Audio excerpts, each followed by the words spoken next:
In this video, this little update, we've got a little surprise at the end.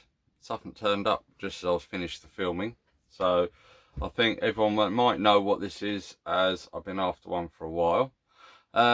Also, we finish off the Class 66s, some of the GBRF ones, with the changing the front end of the Acro Scale 66 to full detail end, and the sound finished and nameplates on another one. Also, we go through some 3D printing. Some of the stuff that I've got, the tanks for my wall flats that I got off eBay, and models and everything else, we'll start on those. So this will be the first part of that.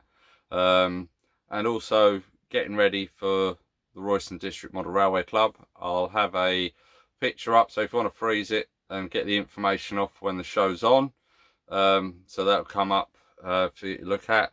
Nice to see everyone there. If anyone that could come, that would be great. I won't have a layout there, but I will be taking over the exhibition manager's job after this year, so hope to great support with everyone and hope to see you soon.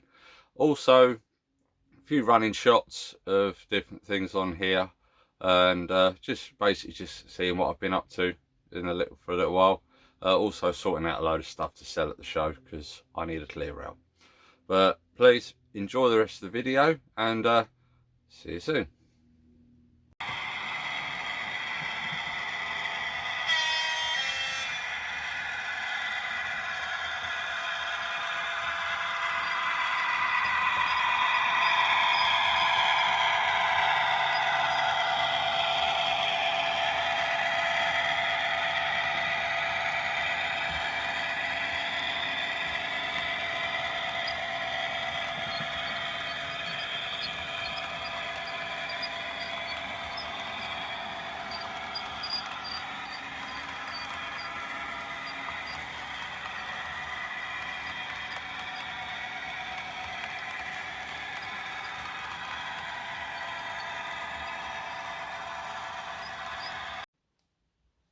Well, as in the last video, I showed I had this one on the workbench still after fitting the DCC sound to it because it kept derailing. I thought it had been lowered, so therefore I took the bogey towers off and there'd been no modifications, so I ruled that one out. But I happened to be scouring the internet and found a video on YouTube that the odd Bachmann loco did suffer with derailments, and what it turned out to be was the NEM coupling was hitting the inside of the guard at the front, and it was derailing, it was locking it. So what I've done is trimmed about 2 mil off with a little saw, and now absolutely works fine. So I've had it on the layout running, and have a look and see what you think. But problem solved.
Alright, here's some little packages, and this one I did a little sneak on the old before Christmas, and this is a water tender for the A3, A4, and I shall hopefully get that ready and done. Just got to figure out which colour to do it in, either the blue for Sir Nigel Gresley or just in the green for Flying Scotsman.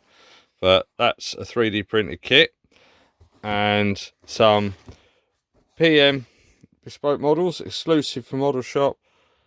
Got armour personnel carrier, and I got 2 of those 3D printed, and also I got these off eBay. And I know the guy's not selling on eBay anymore, unfortunately, but these are absolutely brilliant. He's on YouTube. I follow his channel. I'll put his links below, and I tell you what, for the price that they are brilliant. Once they're painted up, they'll do great on the old wall flats. So got quite a few in there, so I'm going to do all them. So we'll go through these, and we'll have a look. So this is the 3D printed part of this update, and see how we get on. Now, when it comes to taking these off, I've done 2, and this is what they come out like. They're really, for what they are, absolutely brilliant. Paint them up, make great wagon load. And this is what they're like when they turn up. And all I do is just use a pair of pliers, just ease all these bits off.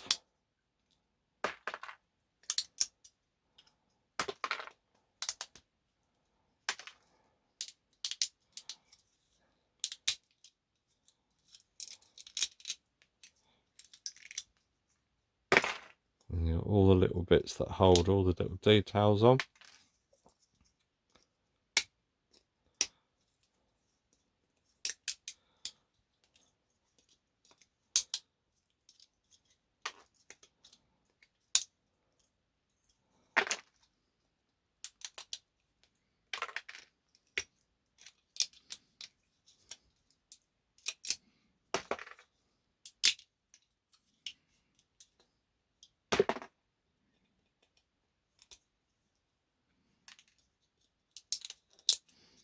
As long as you're not too heavy handed with it, it does come off really, really well.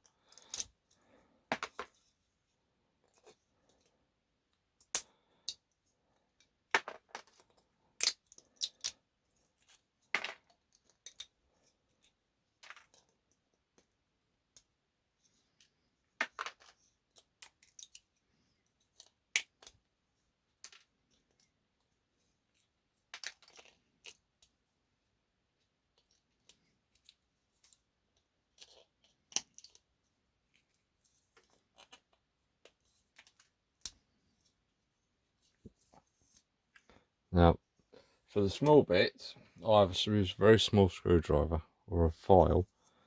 Just literally push the bits out in the wheels.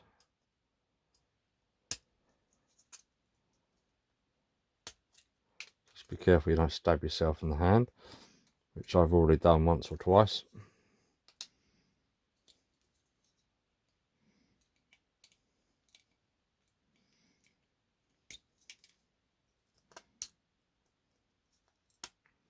You just got to be careful you don't make a mark, damage the wheels. Some of these bits are just a little bit stubborn.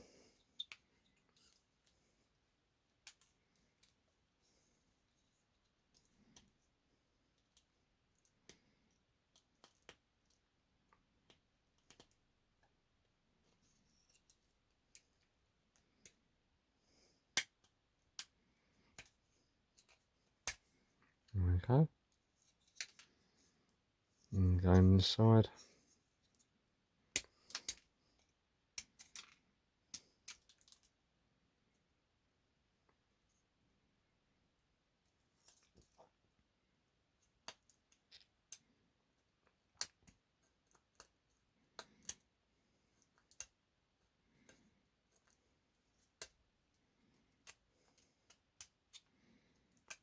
Just get all these little support bits out of the way.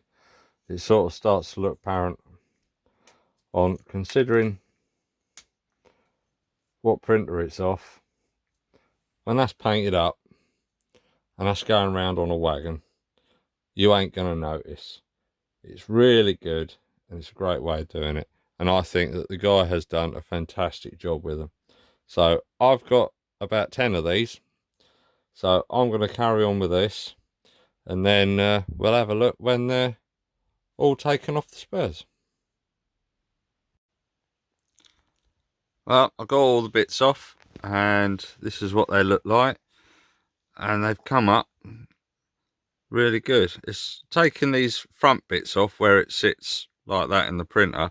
Bit of a pain, but for the cost of them, I mean, paint them all up, I think they look really nice.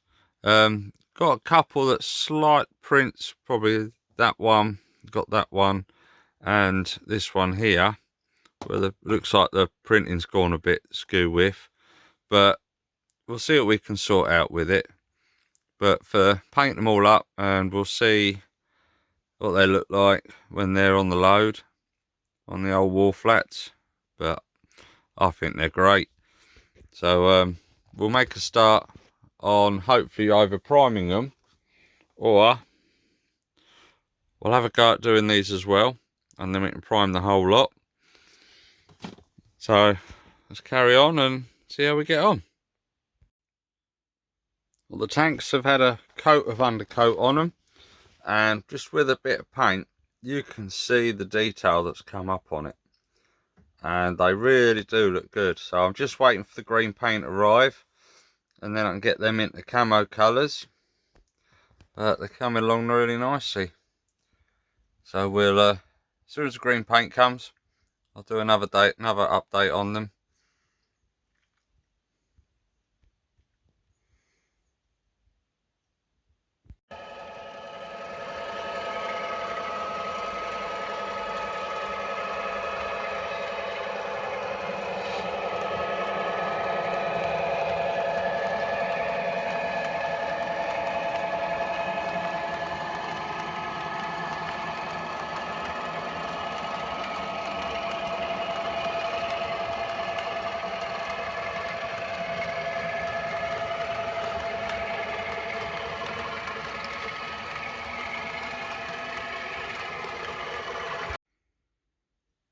Well, I've got this one back after having the sound decoder reblown for me by a friend Andy.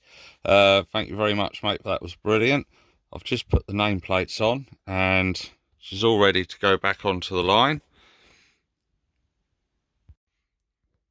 And yeah, the nameplates finish it off. So that loco is now finished and looks really nice and sounds good as well. It's got an early V4, so he's slightly changed it for when it starts up compared to the others, but it's absolutely lovely sound. So that's another loco finished. Right, I've decided on the Acroscale 66 to change the front valance to this one. So I'm going to replace the original with that. All the rest, because I had to cut the bag out, what I've done is I found a small little tight bag, zip bag up, so I can put all the bits in. It keeps them all safe so they don't fall out in the box. And I've read up on the Acroscale website, easy to find. Go to support and look for the 66 and it'll tell you how to do it. And hopefully, if I can do it now, it will be just pull the body off.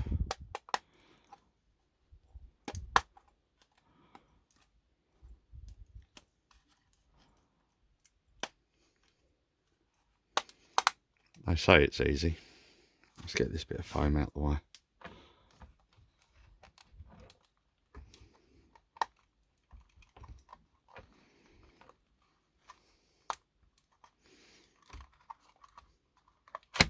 There we go.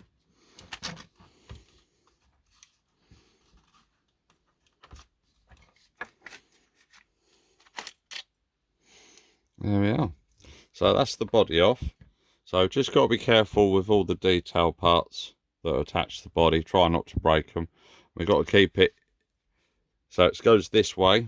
So the one I've got to change is this front end one. So I'll put the body to one side, and then literally I'll try to take this one off and replace it. So if I bring the camera down and have a look, so it does say flat bladed, but it also shows there's some little screws there. So I think 2 little Phillips screws, if I can find one that fits.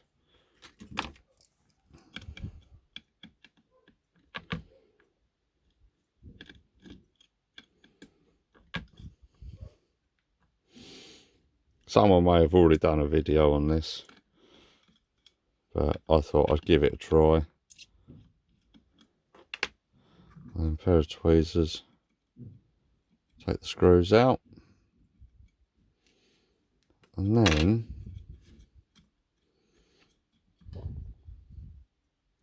it does say with a flat, you should be able to slide it out. So that is the one I don't need, and that just shows what the front's like. And then we'll replace it with this one, and hopefully it should just sit onto there like that, and then put the screws back in.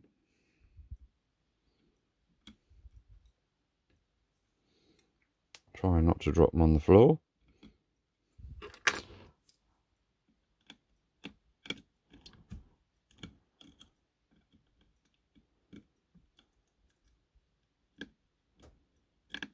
Make sure it's pushed in far enough.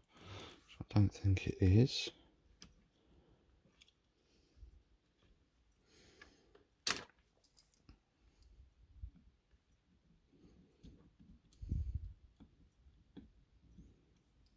Oh.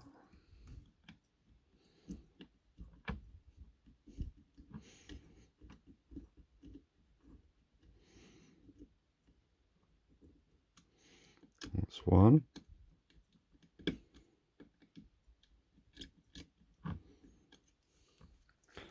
Yeah, I've got some Duff screwdrivers here. Let's try a different one.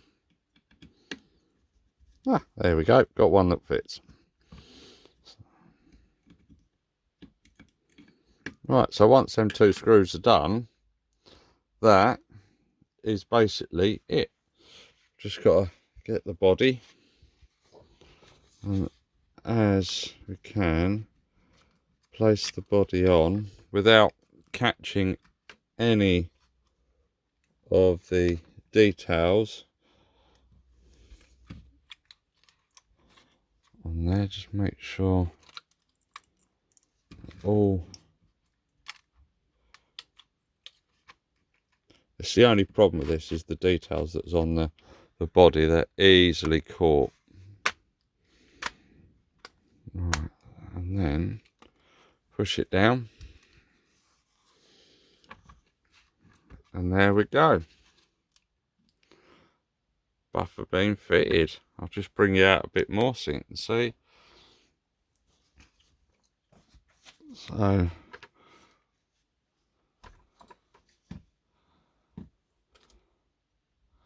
there we are. So we've gone from one that fits in them to the detailed one, and I think that looks a lot better. So we'll put that back on the track, and that is that one finished. So we've got 3 more GBRF locos that are ready for SCB Long Road for the exhibitions, so they'll go in the box. So hopefully the GBRF fleet is growing nicely. Just a bit more sorting out and some more of the stock, and we're ready to go.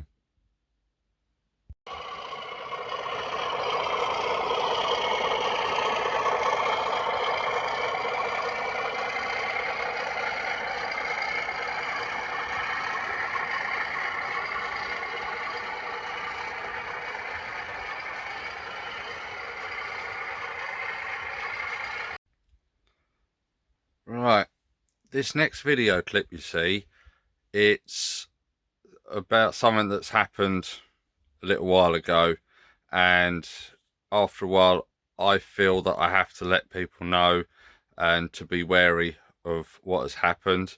I haven't done anything to discredit anyone or anything. All I've given is a Facebook page that is no longer on there, so it's not discriminating to anyone, but this is just to say the next video clip is what has happened, personal experience. Yeah, I have seen it and heard it before, so I feel that it's something that shouldn't be happening in the hobby. But please bear with me, and hopefully you'll understand in the video. If there's anything you want to, any comments or anything, please put them down below. I'll understand, but I just have to get this off my chest. It needs to be said. So please be warned. This is a little section that I've had to do. So this is, again, my own personal experience. So please enjoy and let me know what you think. Right, everyone. Now, this isn't a moan at particular people or a name and shame, but this is something that's been eating away at me for a few years now. And it's a big mistake that I've learned since. But I know people send stuff away for repaints, and we put our trust in them and we pay for the items and hopefully get them, and they're brilliant.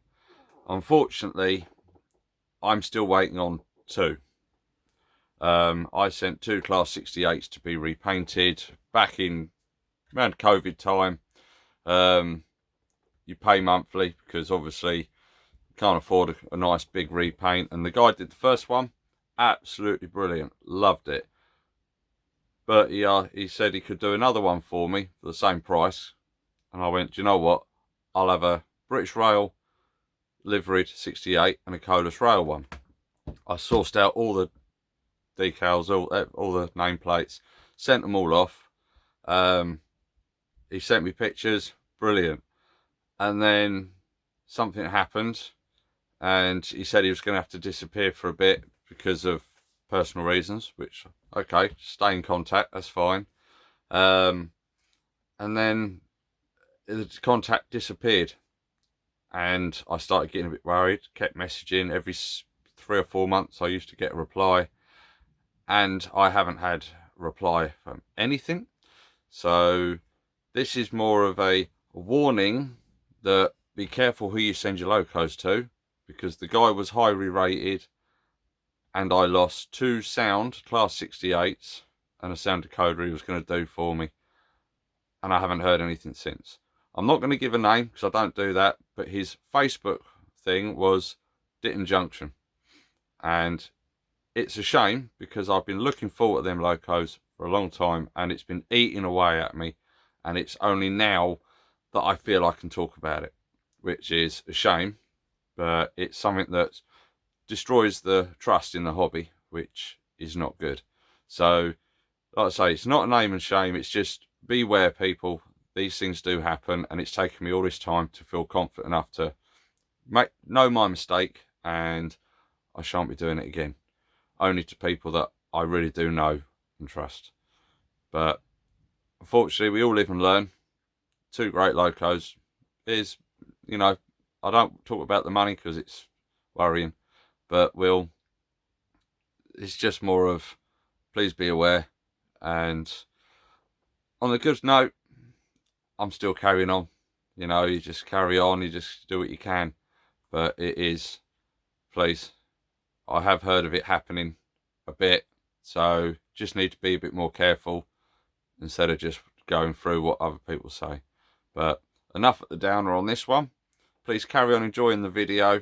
This was just a downer segment that I had to get out and I needed to say. But please enjoy the rest of the video, and I'll see you soon.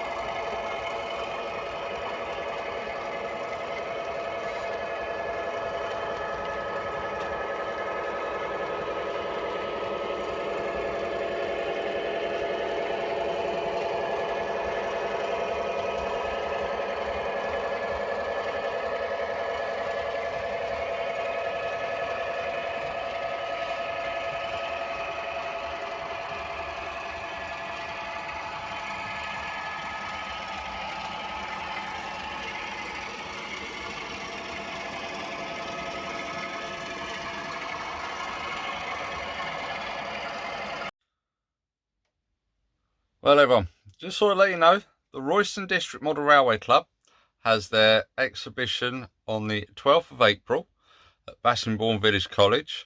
I won't have a layout there, but I will be helping, and because I'm going to be doing the exhibition manager's job after this year, so I've got to see what the ropes are, so let's hope that goes well. But also I've had to clear out again, and I think I've got quite a bit of stuff there to get rid of.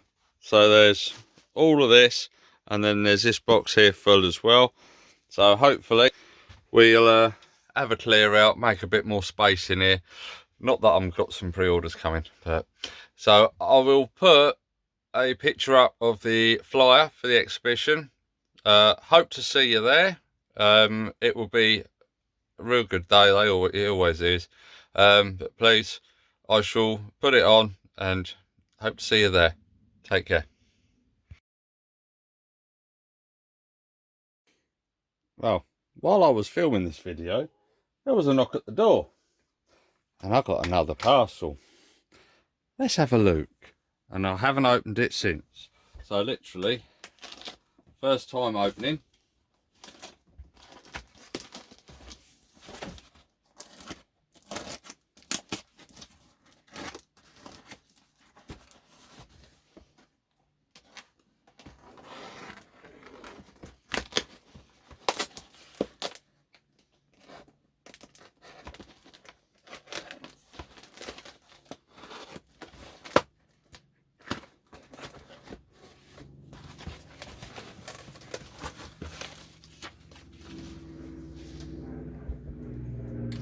Oh, Spitfire flying over. Right, so in the previous video I was talking about a driving coach I'd like for my network rail train. The ones that Batman brought out are absolutely ridiculous. £200 for just a coach? I don't think so. So this one come up on eBay, and it's a driving coach break second blue grey intercity with DCC on board, but it's been repainted to network rail. Oh, it's perfect. It's just what I wanted. Let's open her up and have a look. Now here we are on the workbench, so let's open her up, see what she looks like. I'm always wary on repaints, but the person that did the repaint I know, so I know he does a really good job. And it looks lovely so far. Just see a hint of a line going along where the blue grey lark was, but I'm not going to worry about that. It has all the detail pack in there as well. I think that looks great. It has everything I need.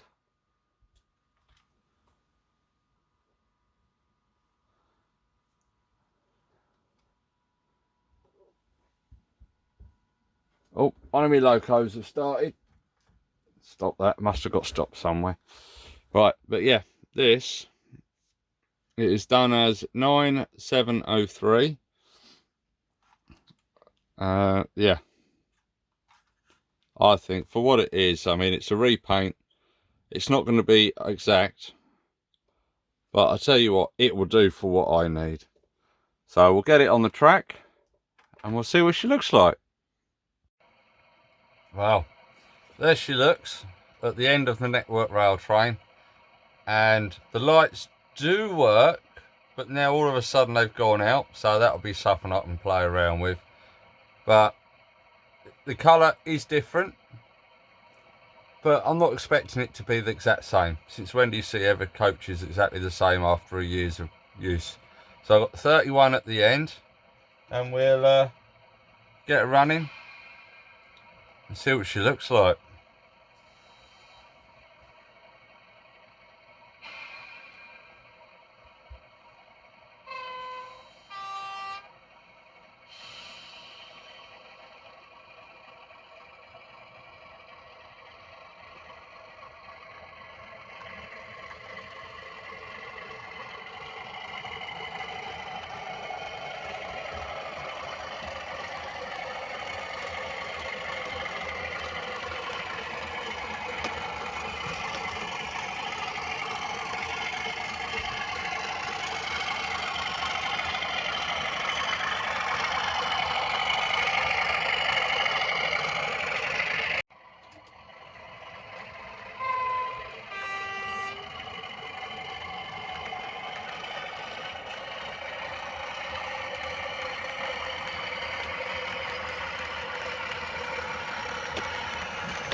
well, what do you reckon, eh? The driving coach, yes, it's a repaint, but Network Rail, it does what I want it to do. It goes on the end of the train, the lights work on it. I will detail it, put the detail pack on it, so that'll look really nice when that's finished. So that's near enough another train done. Just got to change the couplings on a few of them to the magnet ones, but apart from that, that train's near enough finished. 66s are running beautifully. Some of them are older decoders than others, but you just can't fault them. For what they are, it just sounds, I know the sound on some of the newer ones are a lot better, but you can't go wrong. They're brilliant. It's my GBRF fleet is slowly getting to a point where they've all got sound decoders. I think I've only got 2 or 3 maybe locos left to put decoders in, and then that's the fleet that I have so far up to date. Apart from, I think it's a couple, I've got 3.5s I want to upgrade, but we'll wait and see. But yeah, I hope you enjoyed all the running shots. Please like and subscribe to the channel and to the video. It all helps. I do this because I enjoy it. So if you want any details, the guy that does the 3D printing tanks, I'll put his YouTube channel below so you can see how he gets on. He does some brilliant work, and they're not expensive, they're cheap, but what he does is great work. And please, if you do come to the exhibition at Royston for the Bassingbourn Village College, it will be brilliant. Hope you enjoy it. Hope to see you there. Take care, and I'll see you in the next video.